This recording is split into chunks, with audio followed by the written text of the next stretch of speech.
Hi, my name is Bibi Bakari Yusuf, founder and publishing director of Cassava Republic Press. I'm delighted to welcome you to the winner's announcement of the inaugural Global Black Women's Nonfiction Prize. It is an honor to share this milestone with you today. Let me begin by congratulating the shortlisted writers, Dexter Haley, Pamela Gisman, Cindy Lee McBride, Cherise Morris, and Eleanor Sylvester for their remarkable work. The 5 shortlisted writers were selected from an exceptional long list of 9 entries spanning 4 continents: Africa, Europe, North America, and South America.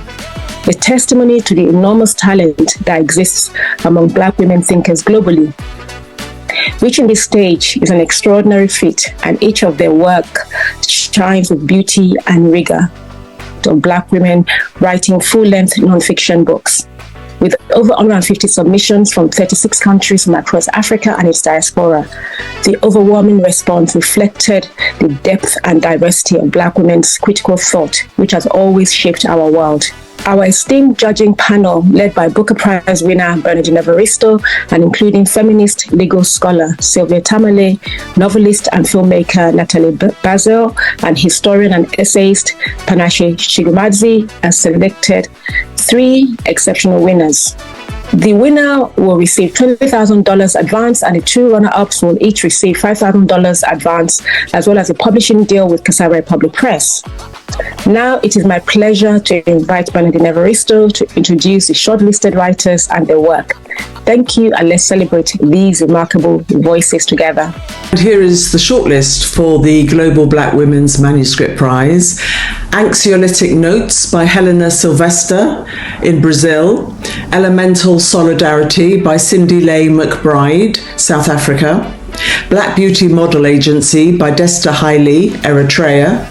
The Cosmic Matter of Black Lives by Cherise Morris, United States. Through the Lens of Food, a Decolonized Exploration of Black Middle Class Identity by Pamela Gisman, South Africa. Hello, my name is Sylvia Tamale, a Ugandan feminist multidisciplinary scholar.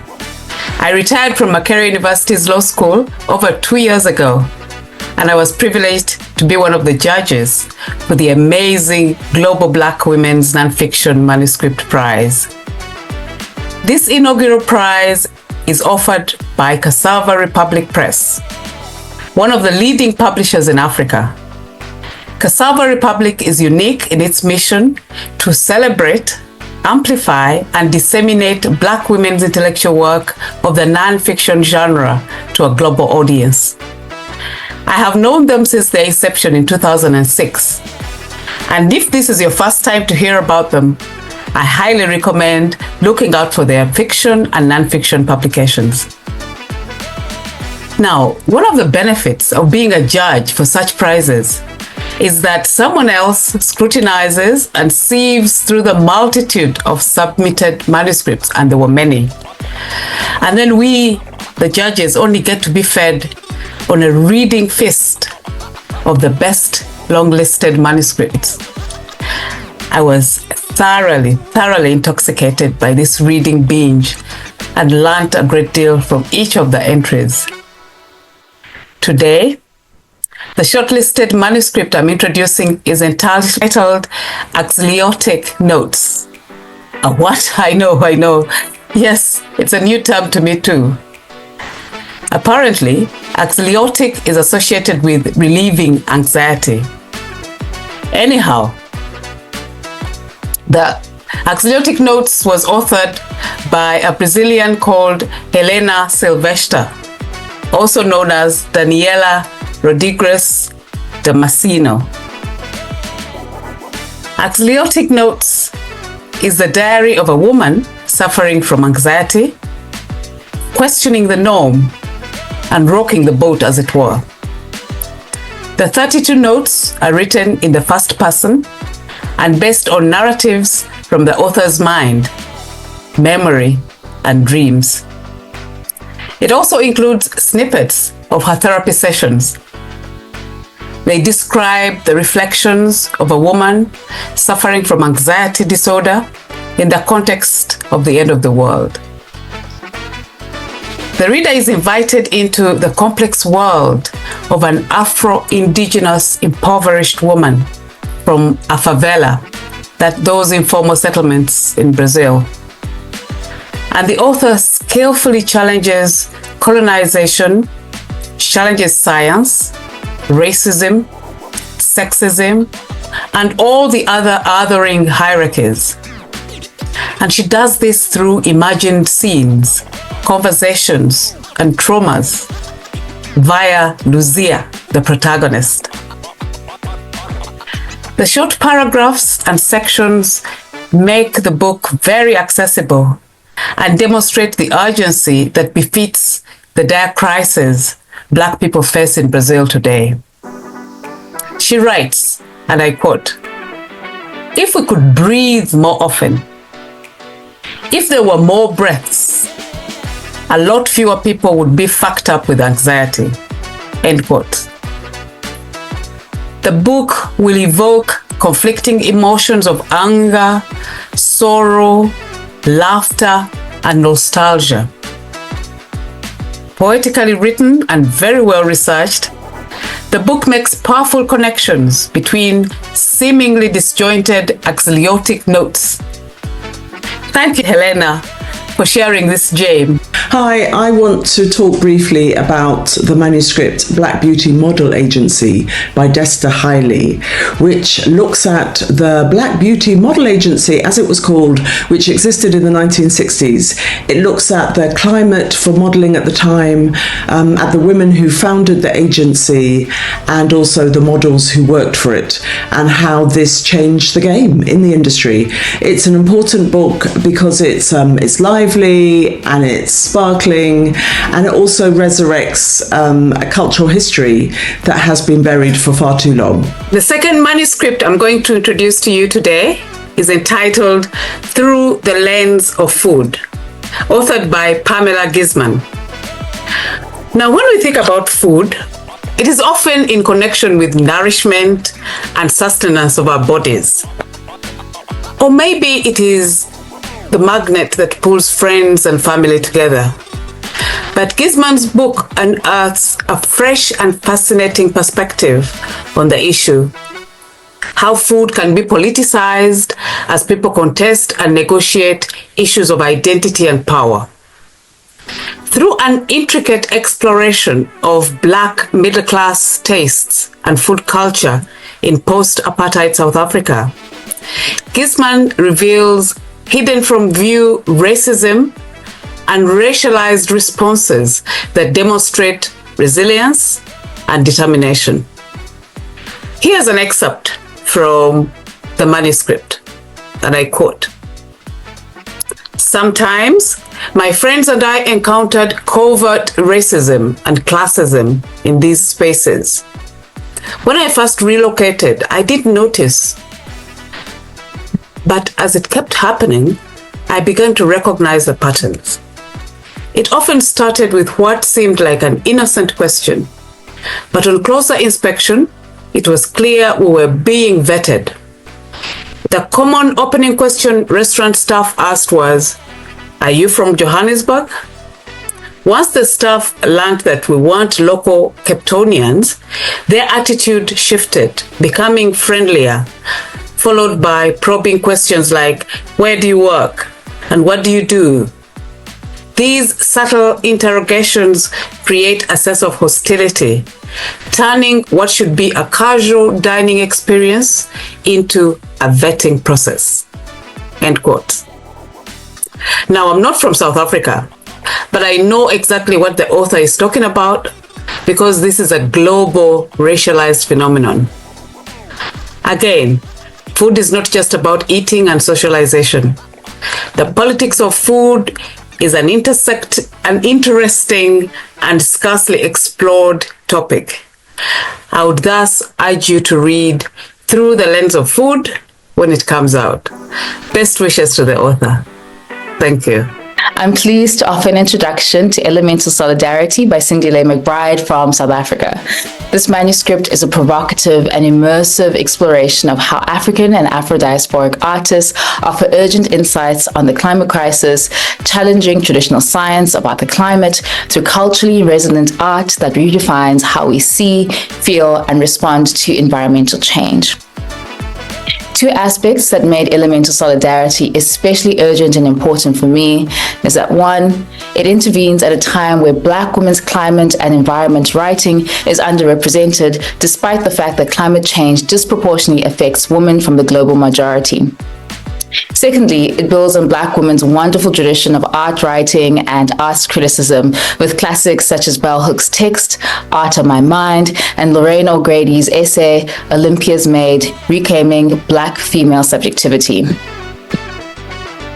And so with these two elements combined, the manuscript stood out for me for the ways it uses art and art criticism to confront McBride's urgent question: how can we better know and make sense of climate change in Africa beyond the often inaccessible field of climate science? I'd like to introduce The Cosmic Matter of Black Lives by Therese Morris from the United States of America.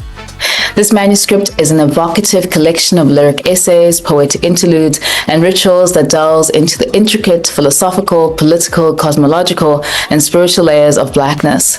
This compelling work converges at the intersections of enduring and evolving anti-Black violences, systemic inequities, environmental injustices, and ecological disruptions.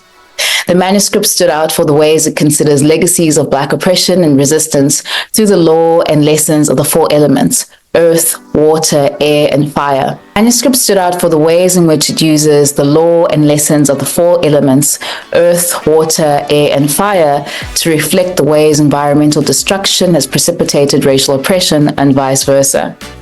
We especially loved its formal experimentation, echoing in tone and style the transcendence and ephemerality of Blackness in the natural world. The result is a genre-bending prose that evokes a collective ancestral chorus that moves between personal reflections and collective ruminations. We especially loved its formal experimentation, echoing in tone and style the transcendence and ephemerality of Blackness in the natural world. The result? Genre-bending prose that evokes a collective ancestral chorus that moves between personal reflections and collective ruminations. Black Beauty Model Agency by Desta Haile, Eritrea. Desta Haile, and I am really excited to be one of the finalists for the Global Black Women's Nonfiction Manuscript Prize. So big thanks to Cassava Republic and the judges and the whole team, and Open Society Foundation Africa and Alite Capital for making it possible. It's been a really long journey for me. I've been thinking about this potential book for over 10 years and traveling and interviewing people and researching. And I did the Black British Writing MA with Professor Jonan Bado and Professor Deirdre Osborne at Goldsmiths, which was a big help, and also 2-week residency at the Library of Africa and African Diaspora, which was incredible this year. So it's been a journey, and to have it chosen as a shortlisted manuscript in such amazing company by such wonderful judges, I'm really thankful. So my book, Black Beauty Model Agency, is really about one of the early Black model agencies in the States, and the ladies who ran it, the incredible models they signed, my dad included, and what they went on to do. So the models were doing at least 3 other things. They were activists, writers, restaurateurs, DJs, actors, designers, so much, and connected to so many other people as well. The whole ecosystem around Black beauty, some of the most incredible photographers, designers, image makers of the 60s and 70s. So it's really a celebration of these people and a celebration of their stories, and trying to unearth the stories that get a bit hidden and not as celebrated as I feel it should be. And what I would really like readers to take from this is not only the information about these incredible people. If you don't know their names, you'll definitely know something that they've done, and also the kind of encouragement to dig up your own hidden histories. You know, it might start, like for me, it was just a kind of personal research, but it blossomed into way more. And I think we need more of our stories out there. So I hope that's what readers get as well. So thanks so much. say thank you so much. It's really an honor to be a finalist for the Global Black Women's Nonfiction Manuscript Prize. It's been on my mind all year, the prize, and the book about 10 more years before then. So I'm really, really grateful, really excited. It's given me kind of renewed hope and focus to edit and really make sure I get this version of the book as great as it can possibly be, because I really want to celebrate all the people in it. And thank you to everyone who's made it possible: Cassava Republican team, the judges, Alethea Capital and Open Society Foundation Africa, everyone who made this prize possible. And on my side as well, all the people who helped me out beyond the Black British Writing MA and LOTAD, but friends and fam and Asian. And I've been talking about this for about 10 years to anybody who would listen. So it's really a joy to be one of the finalists for this prize. Thank you so much. Through the Lens of Food, a decolonised exploration of Black middle-class identity by Pamela Giesman, South Africa. Hi, my name is Pamela Giesman and I'm from South Africa. I am a runner-up for the Global Black Women's Nonfiction Manuscript Prize. I'm very honored by this win, and I want to thank Cassava Republic and the sponsors for this opportunity. It is an honor for me and very affirming, not just for me, but as well the subject group that I speak about in my book. I expected a tough competition and I didn't think it would be possible for me to win. So this was very surprising, but at the same time, it's such an honor. Like, I'm still trying to process it. And I just want to thank Cassava Republic again, because with this prize, this means that a group that is often overlooked and often misrepresented gets to have their narrative and their stories told. Thank you. And the winner of the Global Black Women's Manuscript Prize is Cherise Morris for her manuscript, The Cosmic Matter of Black Lives, which is a very original and beautiful interrogation of blackness. It sweeps the reader along with its exquisite prose, its intellectual, literary, metaphorical, passionate, spiritual, and connects to ancestral traditions, mythologies, and cosmologies. It's intergenerational and international, multi-layered and thematically rich. It's rhapsodic, incantatory, but also rooted in reality and real life people, injustices, events, and landmark moments. It's about so many things, with a holding form that allows it to zap all over the place while presenting a cohesive whole.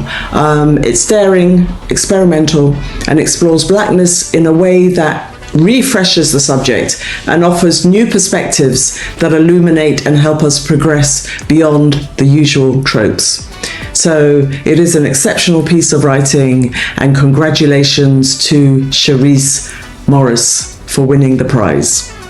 So I am so grateful and overjoyed to have been the winner of this prize, of the Global Black Women's Nonfiction Manuscript Prize. I'm so excited to be working with Cassava Republic and to be bringing my book to the world, to you all, with this amazing publisher. I want to say thank you first and foremost to Cassava Republic, to the judges, to the funders who made this opportunity possible for me. I want to say thank you to, again, all of the ancestors who led me towards this work, towards creating this book. I want to thank my family, all of the mentors that I've had, whether they be professional or spiritual. I'm just so overjoyed and thrilled and humbled and honored to have this work receive this prize, to be able to share it with you all, to have the esteemed panel of judges to know that they saw something in this work. It means the world to me. It's been such a long journey and such a long process, and it has been a road where there have definitely been rejections and redirections, but I'm so grateful for this moment and for this opportunity. So thank you all so much. Congratulations once again to the winner, Cherise Morris, for her manuscript, The Cosmic Matter of Black Lives, and the two runner-ups, Dexter Haley for her Black Model Agency, and Pamela Gisman for her manuscript, Through the Lens of Food. We cannot wait to publish and share your daring intellectual work with the world. A heartfelt thank you to our sponsors, Alethea Capital, a female-led manager which manages the largest gender-smart fund in Africa, and Open Society Foundations Africa. Our sponsors believe in our mission and the necessity of creating space for Black women with big ideas and intellect. And of course, thank you to my brilliant team at Cassava Republic Press for making this prize a reality. The journey continues next year with the second edition of this prize. We look forward to your submissions and thank you for all your support, and see you in 2025. And make sure you look out for these remarkable books in 2026. Thank you.